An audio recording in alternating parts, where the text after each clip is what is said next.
Accelerate your agency's profitable growth with tools, tips, and value-added interviews with your host, agency owner and coach, Rob DaCosta. Welcome everybody to this week's episode of the Agency Accelerator. Now I'm really excited to have my second guest who's been on the podcast twice. And so I'm really excited to be talking all things LinkedIn today with Tracey Burnett. And you'll know Tracey from a previous episode, and I'll put the link to the show notes in that. But Tracey is a LinkedIn marketing expert who helps business owners just like you guys generate more business using LinkedIn. And as I said, Tracey's been on the podcast before. And actually, Tracey, looking at the stats before I jumped on here, it was one of our most popular episodes. So Wow. I know that LinkedIn is clearly an important business development tool for our customers, or our listeners rather. So how are you? How's things been since we last spoke? Yeah, good. Was it about a year ago we spoke? It must be, yeah. I can't remember exactly what episode, but Yeah. it must be about a year ago, yeah. Yeah, so yeah, lots changed. It's been a busy year for me, and lots changing on LinkedIn. LinkedIn's Yeah, so continually sort of changing algorithms and changing God knows what else, and people are more and more interested in LinkedIn. So yeah, it's all good. good. Well, let's start with that. So our focus today is going to be predominantly on like what content should you be posting. But let's just start with kind of like what's new on LinkedIn. What's the latest things that they've changed? What are the latest kind of tricks and tips that we should be thinking about? And then we'll dive into kind of getting your content strategy right. Okay, so I mean, one of the biggest changes has been what's called creator mode. So if you look at your profile, you can either have like the regular flavor, or you can go into creator mode, which a lot of people have switched over to. And it was meant to really increase your visibility on LinkedIn. And from the research that has been done and people that have tried it, it hasn't. Now, I haven't moved over to creator mode because I was skeptical about it. But I'm just about to change because I need to do a training on it, and so I need to do a video, and I'm going to try it for a month or so and just see what happens. But the consensus of opinion out there is that it does absolutely nothing for your visibility or for the engagement on your content. So for those of you who don't know, the key things to it really are, instead of having a connect button on your profile, you have a follow button. So you're not going to build your connections on LinkedIn necessarily, but you might build your followers. And followers are still good because followers will see your content. They will be one of the primary audiences that LinkedIn shows your content to. But, I quite like to build my connections for various reasons that I haven't got time to go in here. But, so you still can connect with people, but you have to sort of, go to a more menu and then drop down and click connect and all that sort of stuff. And the other thing, the sort of the sexy bit that really makes people move over, I think, is where you've got your photograph. Instead of having a photograph, you can have a little video. So I think it's 30 seconds long. So, that's quite nice. And if you're a LinkedIn Live person, if you're going live on LinkedIn, as soon as you go live and for the duration of the live recording, your banner on the LinkedIn profile is basically showing your live video. So that's the crux of the sort of the change. Well, I just learned something because I didn't know anything about creator mode, so I need to look into that. Well, what I've found is, I've said to all my clients that don't change. I mean, especially if you've got a small number of connections, I just think it's just better to connect. And of course, this has all come in with another change, which is LinkedIn are limiting the number of connection requests you can send out. So you can only send 100 a week. So partly that's in response to all the people that are using automation and sending out hundreds and hundreds of not hundreds and hundreds, but a lot of connection requests every month. So, but that really has those two things together, creator mode where you just follow and limiting the number of connection requests you can send, that's limiting the number of connections that you can have on LinkedIn, and there's a good reason to have connections. So what LinkedIn's doing on creator mode, it's emailing members and just saying, hey, switch to creator mode, and you just click a switch and off you go. And a lot of people just haven't really thought through or really understand what all that means. But I am going to do a video on that. So, and I am going to sort of test it out myself. So I've got all my figures for normal mode, and then I'll give creator mode a go and see what happens. Now, I'd be really interested to know that. It sounds like LinkedIn's trying to become a bit more like Facebook in terms of, following people and so on. But I guess it'll be interesting to see. You never know what their bigger game plan with this is, do you? When they're creating things like this, they must have some bigger end result in mind of what they want everyone to do. Yeah, well, they've also got newsletters now, and you are invited. You can't actually join the newsletter crew. So that's creator orientated. So basically, the newsletter gets published in the publishing section where you put your articles, and then LinkedIn will, if you subscribe, if you like, to that particular newsletter, that person's newsletter, then LinkedIn will email you and notify you when there's a new one. So that's obviously really good if you're on their newsletter team. So that's a creator thing. And then the other thing is, to people in the US, doesn't apply to us in the UK, but in the US, they're offering, I think it's 10,000, I was going to say euros, $10,000 to certain creators they're giving them that money to do better creation, if you like, on LinkedIn. Wow. Yeah. So, they are going more down this good quality creation. Well, that sort of leads us really well onto the content conversation, because I think a lot of people think, okay, I've just got to post on LinkedIn, 3 or 4 times a week, but they're not always sure about what they should be posting. So let's talk about the kind of content that gets attention, and what, like, if you were mapping out a content strategy for LinkedIn over, say, a 6-month period, what would you do?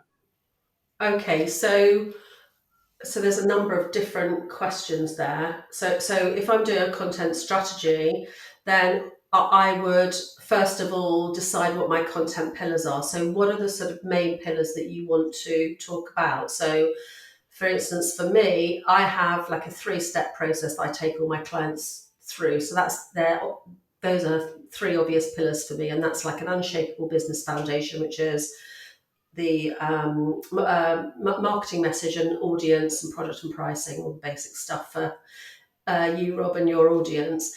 And then the middle bit is all about visibility and credibility. So, learning LinkedIn and how you actually, get your voice heard. And part of that is content. And then the third pillar is about boosting sales. Once you've got somebody interested, you've got them on the phone, how can you increase the number of sales to meetings, basically. Yeah. So those 3 pillars for me, they're my 3 pillars, and they're based on my process. And I've got a 4th pillar, which is general marketing, because my background is corporate marketing, Unilever, and God knows what else. So, I'm not just a LinkedIn expert, I'm a marketing expert. So they're my 4 pillars. And then underneath that, I will just map out the sort of things that I want to talk about under those pillars. And then that gives me something to go back to. So if I've got 4 pillars, it makes sense that, quarter of the time, quarter of the month, 1 week, however you split that out, you would be talking about each of your pillars. So that's how I do it. And then I go into, I just go into that plan and just think, okay, so next week, what am I going to be talking about? And, specifically, what am I going to say? So that gives you the theme, if you like, or the content. And I do it that way. And then there's obviously a number of different posts you can put out. You can put out a straight text post. You can put out a text post with an image. You can put out a poll. You can put out a document.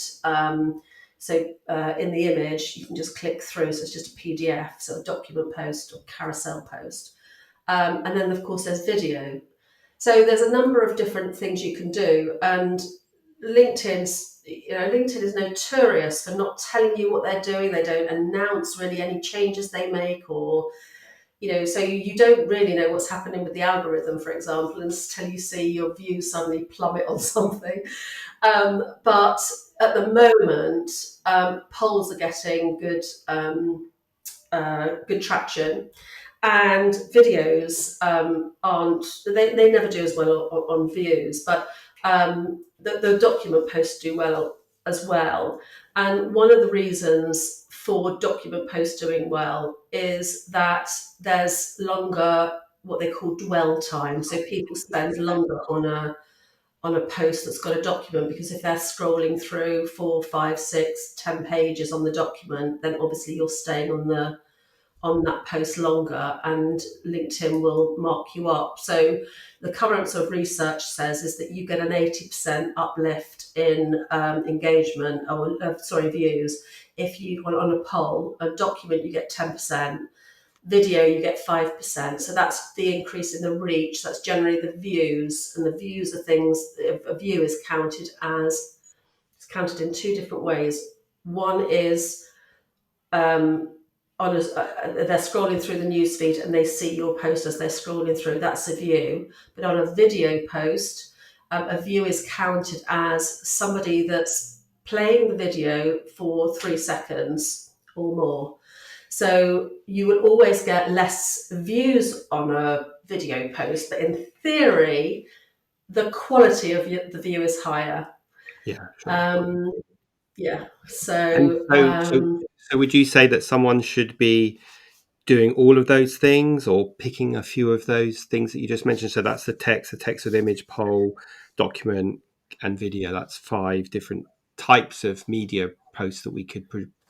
Do you think we should do all of them, or what? Yeah, what I suggest is if you really want to test it out, because what works for me, so image posts with images don't generally work for me.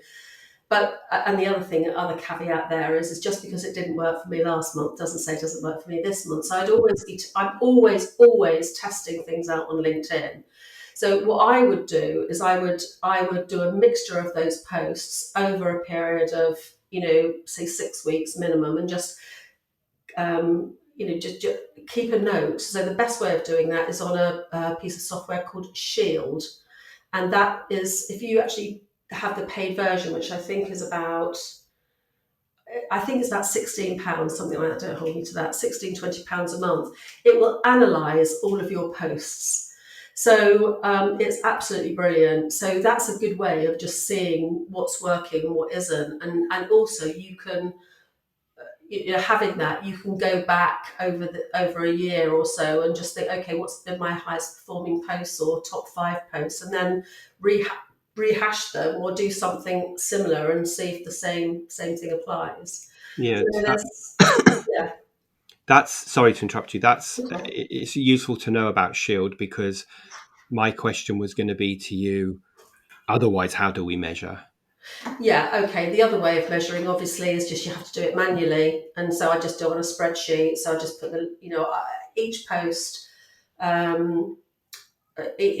mine I just put on a Google Doc, and then I don't obviously do this because I've got Shield, but I would just put it on a spreadsheet and then just put views, what type of post it was, views, likes or whatever, and comments. Right. So those are the 3 things we should be measuring, just kind of being basic here. So yeah, yeah, sorry to interrupt. Yeah, I mean, views, people always talk about views. I just think really they don't really matter that much. So, I mean, they do matter, but they don't matter as much as engagement. So what you're really aiming for, which is actually not easy to do, is to get a debate going in the comments. If you've got a debate going in the comments and people are they're answering, you're answering their comment, and and so it goes on, and there's some sort of debate going on, or people are offering their opinions, then the algorithm will actually show it to more people. Yeah. So, but of course we all get comments which is on nice post, mate, or I agree with this, or whatever it is. It's a real art, and also it depends on the people that see your post. And the people that see your post are going to be your first connections, your followers and also the followers of the hashtags that you put on the post. So say for the first three hashtags are the most important. So if you so what LinkedIn will do, it'll prioritize showing your content to the people that follow those first three hashtags. Does that make sense? Yep, it does indeed. Yep. So the sweet spot on hashtags is between, it used to be more, but it's now between 3 and 5. And once you've if you do less than 5, you will reduce your reach, and if you have more, you'll probably reduce your reach as well. Or probably, I see. I actually do test this out, and I see what people do, and they have hashtags that've got absolutely no followers. So that's a complete wasted opportunity. Yeah, so can I just butt in there, because that's a really important point, and the simplest way of figuring out whether that hashtag that you're thinking of using has got any followers is just open a post in LinkedIn and click on the hashtag thing, start typing the word, and it will tell you the top hashtags for that. Because I've made this mistake before I figured that out, that I just thought, okay, I'm writing about email marketing for agencies, so I'll write a hashtag email marketing for agencies. But of course, there's no one's following that hashtag. Whereas if I typed in email marketing, there's probably lots of people following that one. So if you just put the hashtag in and start typing the term, LinkedIn will show you, right, the top performing hashtags. Yeah, it does, but there's a Chrome extension and it's called LinkedIn hashtags. And it's just an extension, and it will actually, that will show you, so you can sort of play around with that. So that's it doesn't cost anything. That's definitely worth getting. Excellent. We'll put that into the show notes.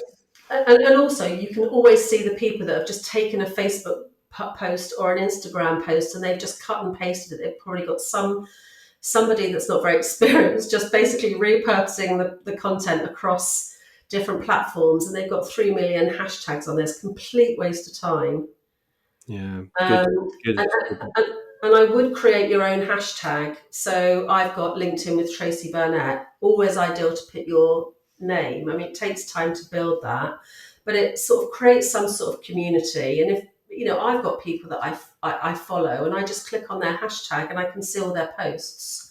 And so that, A, can create a community, B, can give people a chance to engage with multiple posts because they've got all your posts in one feed. And I mean, it'll take time, certainly for me, and probably most of us, to get to over 400 followers of our hashtags, but that will definitely give you a lift in your post engagement too.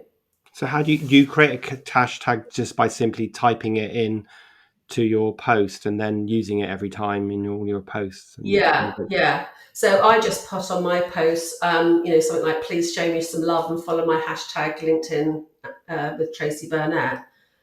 And for any hashtag, all you need to do is click on the hashtag and then click follow. So it's really easy to follow any hashtag, and you just create your own. But obviously, it's of no value if it hasn't got anybody in there.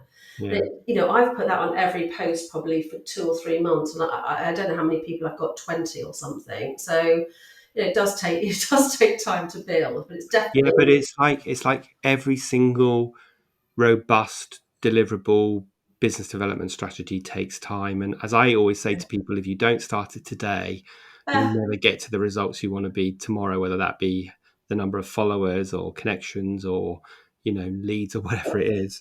So really good there. I mean, that you've given me an action as soon as I get off this podcast call to create my own hashtag, because I haven't done that. But guys, listen to the advice Tracey's giving you, because this is really robust, concrete, practical stuff that will make a difference for you. So let me just ask you this. We've probably asked you this before, but it's worth asking again in this conversation.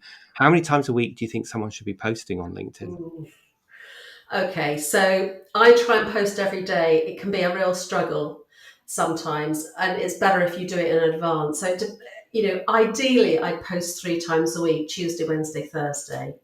So they're the best days, really. You could try what works best for you. For example, on a Saturday, less people are on LinkedIn on a Saturday, but the ones that do have more time. So I think it's something like 60% of LinkedIn members check in at the weekend or on a Saturday, and only 20% of the people that normally post actually publish anything. So in theory, there is a little bit more opportunity. But again, it's something to test. And if you're going to post, then post in your local time. They say between 8 and 10. I just never can manage that because I've always got meetings late, and I'm just not an 8 to 10 a.m. in the morning person. I know you are, Rob. So yeah, so Tuesdays and Thursdays are good. So I would do Tuesday, Wednesday, Thursday, and I would try and set aside time to actually write those posts in advance. I mean, it's just so lovely when you've got a week's worth of posts written and you just need to literally get them posted. Yeah, Take for 5 minutes. Yeah, But and let's just touch on one other subject, because I think you and I have spoken about this offline, and we're both part of this, which is the use of pods as a way of increasing engagement. So for the listeners, could you just explain what a pod is and what your views are on it at the moment? yeah, okay. So a pod is a group of people that get together, and they just drop their link into a LinkedIn group, or what's the other one? Telegram, or wherever, WhatsApp, yeah. Slack, doesn't really matter. So it's a group of people where you just drop the links in it, and then each of you comment on the other people's posts, and they'll comment on yours. So it's just a way of how it all started is that the algorithm, let me just take a step back. The algorithm, once you post, the algorithm will show your post to a small percentage of your first connections. So then if they engage, if they like, or they comment, then the algorithm will deem that post to be a good quality post. So it'll show it to more of your first connections. And if it still gets engagement, they'll show it to more of your first connections and their first connections, so your second connections. So that's sort of how it works. So how the pods started was as, okay, if we can beat the algorithm, and we can all post within an hour period, and then we all comment within that an hour's period, then we should get that lift, and should trick the algorithm into thinking it's a great post, and then that'll show it to a wider audience. I think LinkedIn don't like pods. They absolutely don't. And I do wonder whether or not they can identify, people that are in pods. So where the pod is very strict, so it's a certain day of the week, it's a certain time frame, like that hour that I said, it's always the same people commenting. The algorithm's going to pick that up, and I just wonder whether it's detrimental or not. I've got no evidence for that. In theory, it's a good idea, and there's a couple of external companies that basically that's their business. You join a pod that seems to have your where the people have also got your audience, and you just drop your link, and then the software automatically puts the comments in of the people that are in that pod. It automatically drops in comments under their name. But that is just so false. You can spot it a mile off. Because I'm not the sort of person that says, "Oh, right on, mate," or whatever. I just wouldn't do anything like that. So it needs to sound like you. I mean, it just totally ruins your credibility. So I definitely stay away from those.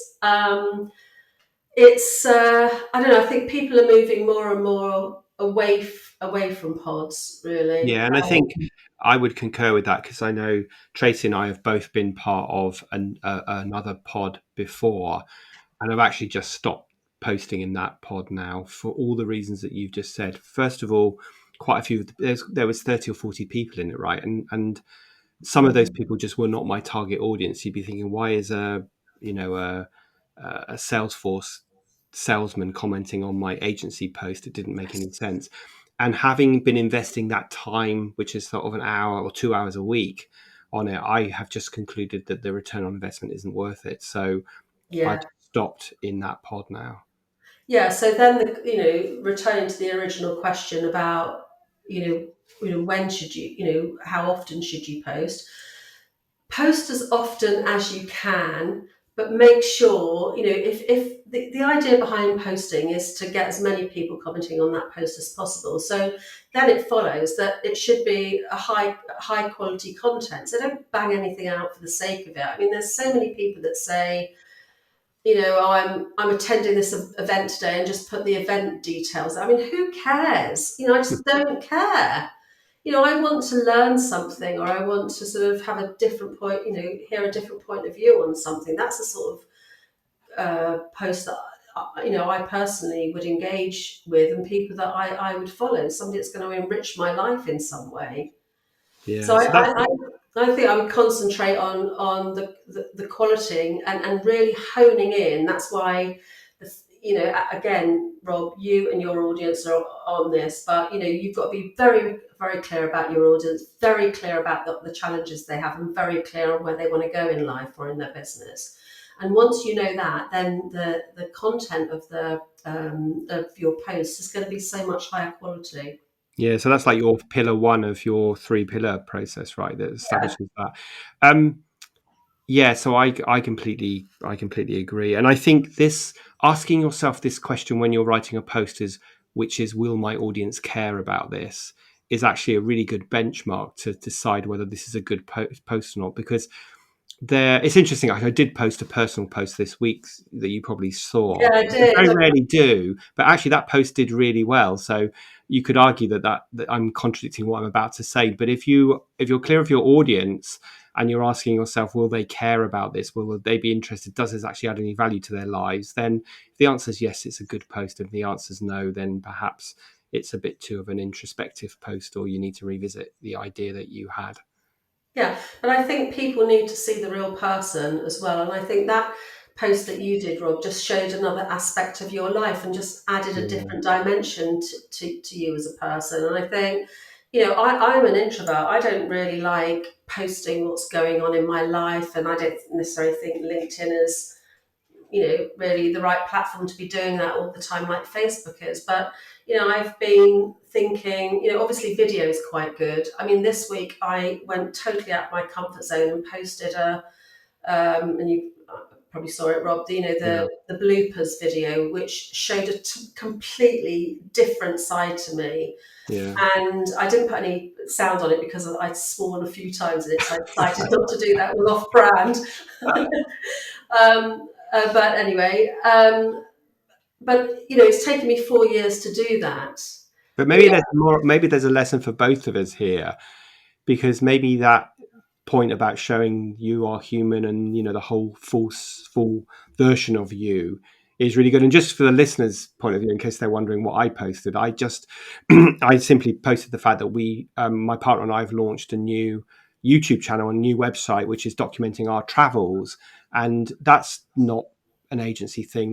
I wouldn't do a podcast about that. Well, I may do one day actually, but yeah, and I was surprised at how much engagement that all got organically, because I kind of was just doing it because I was like, I want to get some more YouTube subscribers, which has been good. But anyway, I think, like with your bloopers reel, that it's just showing us as human beings and letting people have a little look at another aspect of us, which is perhaps should be part of our strategy for our content. yeah, and I think what I've been thinking about in the recent week or two is just like how because the personal posts, if you're talking about grief or something like that, I've got a client who is a grief coach, and she's got hardly any followers and or connections, and she writes these posts and they seem to get a lot of engagement. Mm-hmm. But you're talking about feelings and something, not that it's her personal grief necessarily, No, but it's a tough one, isn't it? how do you mix that, with something that's But I business think for like oriented? you, like just so the listeners know, Tracey is very fortunate to be living in sunny Spain while I'm sitting in rainy England, So and what here? we'll send it some of it our way. And the fact that you can make your business work in Spain on your terms, and you've probably got clients in the UK and all over the world, is, I think that's something that people are really interested in. Part of my goal with my travel stuff is that, like you, I can actually work from anywhere. In fact, I'm really excited that I've just booked 5 weeks in South Africa next year. Now we're allowed to travel again. Oh, wow. So I think it's things like that where you can let people know a little bit about, as long as it doesn't look like you're bragging, but because people perhaps aspire to that or interested to know. But I agree with you. Someone who's a grief coach, that is I have a hard time. Excuse me. I have a hard time sometimes with my clients, let alone someone who's having that grief coaching all day long. That must be a tough one, and also a tough one from a social media perspective. Yeah, no, it can be. And I think, talking about me in Spain, or you and traveling in an RV or a camper van, whatever, I think camper van you called it. I often talk about genius zone, and my other, obviously you can say my genius zone is LinkedIn marketing, but what other genius zone have I got? And that has to be food for me. So, I'm a complete foodie, a very good cook, and got 350 cookery books. Love entertaining, got all the gear. And so I've been sort of playing with how I can mix that in, with LinkedIn marketing. Yeah. There's definitely a way, and this is a really interesting other podcast, I think, because, like, for me, travel is a big passion, which is ironic in the couple of years we just had. And I've written about spending time in South Africa before, and the life lessons and the branding, because like playing it back to my audience. But I think there is a whole conversation here about having these passions that we can interconnect with our business, and that we don't always have to totally keep them separate, and just ways of figuring that one out. Well, I need to come and visit you, and you can cook me Exactly. meal. Yeah, park your camper van up and. Spain's much more camper van friendly than the UK is, or than England. I mean, Scotland, I've just come back from Scotland. They're super friendly, and you can park and wild camp and all the rest of it. But England, you can't. But Spain, you can. So definitely. Listen, I'm conscious of time, and we having a chat about all sorts of things. But let me just ask you the same question that I've asked you before. But it'll be really interesting to see if you answer it the same way, because I can't remember what you said, and you Not probably can't. But if you can go back in time and give yourself a piece of advice, your younger self just starting out in business, what would it be? But just starting out in business, that was like 30 years ago. So I don't know if I can remember that far back. I tell you what, I'll answer that question from a perspective of going from driving around and binding proposals and presenting proposals to agencies. Funnily enough, that's where I started. I then obviously decided to go online about 14 years ago. And I think the advice I would give to myself then is, don't feel you need to be on every social media platform and have your finger in every single marketing tool and pie and technique and whatever. Because I think, and I still see this today, is people feel that they need to be everywhere. And the thing is, as a solopreneur, and certainly, or a very small team, you don't have the time or the money to do anything well. So, if you're going to pay somebody $5 an hour to do social media, then, yes, you might be on, you might be able to be on all the platforms, but you're never going to do it well. And don't feel you need to be everywhere. What's your marketing strategy? What's, focusing on what you think the best one's going to be. You can always change later. And the other thing would be is, don't listen to all these gurus who say, oh, you just need to buy my Facebook advertising course, or you just need to buy my how to do a webinar course or whatever, because what they say is buy this course and you're going to be swinging on a hammock in the Caribbean, with, on your laptop for 30 minutes a day and earning £1 million a month. So I would say just ignore all of those people. Don't feel that you need to consume all this information, because the chances are you know enough right now to start. So just keep it like your target audience. Keep your marketing simple. Yeah, good advice. And I think that would be particularly true for anyone that's starting their business now, where they are bombarded constantly with all these supposed gurus, like you say, standing in front of a fancy yacht that isn't theirs, Yeah. claiming that, you know, they can make you a millionaire overnight for doing nothing. We all know that's not true. You've got to put the graft in. So good advice. Tracey, if people wanted to get hold of you, what was the best way for them to reach out? I'm assuming via LinkedIn. Yeah, LinkedIn would be really good. So you can find me on LinkedIn, just Tracey Burnett. No, it's not just Tracey Burnett, obviously. It's linkedin.com /in/Tracey Burnett. And So what was your you should, hashtag in case people want to follow that? it's hashtag LinkedIn with Tracey Burnett. Right, well, I will go and follow that, and I'm going to go and create my own. Thank you so much for joining us again. It was really useful. I know when you come on the podcast, the listeners are going to leave with lots of really practical, tangible advice, which is kind of what we're trying to do here. So if you want to know more, guys, then go check Tracey out. And thanks so much for joining us today, and enjoy the sunshine while it still lasts. I will. Thank you, Rob. Thank you.